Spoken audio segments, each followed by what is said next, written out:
అందం, టాలెంట్ రెండూ సమపాళ్లలో ఉన్న హీరోయిన్స్ మన ఇండస్ట్రీలో దొరకటం చాలా అరుదు. అలాంటి హీరోయిన్స్‌లో ఒకరు హెబ్బా పటేల్. ఈమె రాజ్ తరుణ్ హీరోగా నటించిన 'కుమారి 21F' అనే చిత్రం ద్వారా మన టాలీవుడ్ ఆడియన్స్‌కి హీరోయిన్‌గా పరిచయమైంది. తొలి సినిమాతోనే ఆమె అందంతో, నటనతో ప్రేక్షకులను విశేషంగా ఆకట్టుకుంది.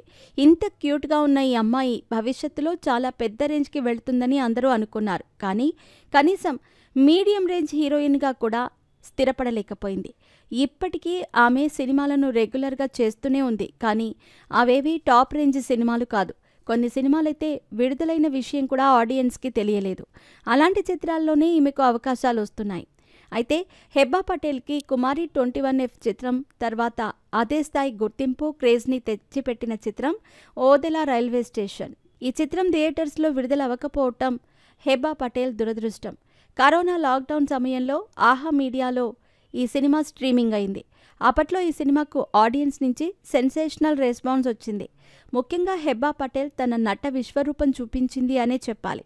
ఎంతో క్యూట్‌గా మాట్లాడుతూ సాఫ్ట్ క్యారెక్టర్స్‌లో కనిపించే హెబ్బా పటేల్‌లో ఇలాంటి యాంగిల్ కూడా ఉందా అని అందరూ ఆశ్చర్యపోయిన క్షణాలవి.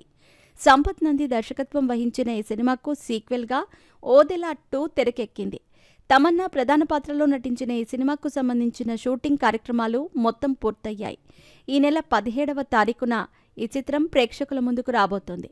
అయితే ఈ చిత్రంలో కీలక పాత్ర పోషించిన హెబ్బా పటేల్ రీసెంట్‌గా జరిగిన ఒక ఇంటర్వ్యూలో మాట్లాడుతూ, ఈ చిత్రంలో నాకు తమన్నా గారికి కాంబినేషన్ సన్నివేశాలున్నాయి. ఇందులో తమన్నా నాకు అక్క పాత్రలో కనిపించనుంది. అయితే నేను ఈ చిత్రంలో ఎక్కువ శాతం జైలు సన్నివేశాల్లోనే కనిపిస్తాను. మొదటి భాగంలో నా క్యారెక్టర్ ఎంత పవర్ఫుల్ ఇంపాక్ట్‌ని చూపించిందో 'ఓదెలా 2'లో కూడా అదే రేంజ్ ఇంపాక్ట్ చూపిస్తుంది. 'ఓదెలా రైల్వే స్టేషన్' చిత్రాన్ని అప్పట్లో మేము ఒక ప్రయోగంలాగా తెరకెక్కించాము. దానికి సెన్సేషనల్ రెస్పాన్స్ వచ్చింది. 'ఓదెలా 2' మొదటి భాగం కంటే పెద్ద స్కేల్లో తెరకెక్కిన సినిమా. ఇది ఖచ్చితంగా పెద్ద హిట్ అవుతుందనే నమ్మకం నాకుంది అంటూ చెప్పుకొచ్చింది.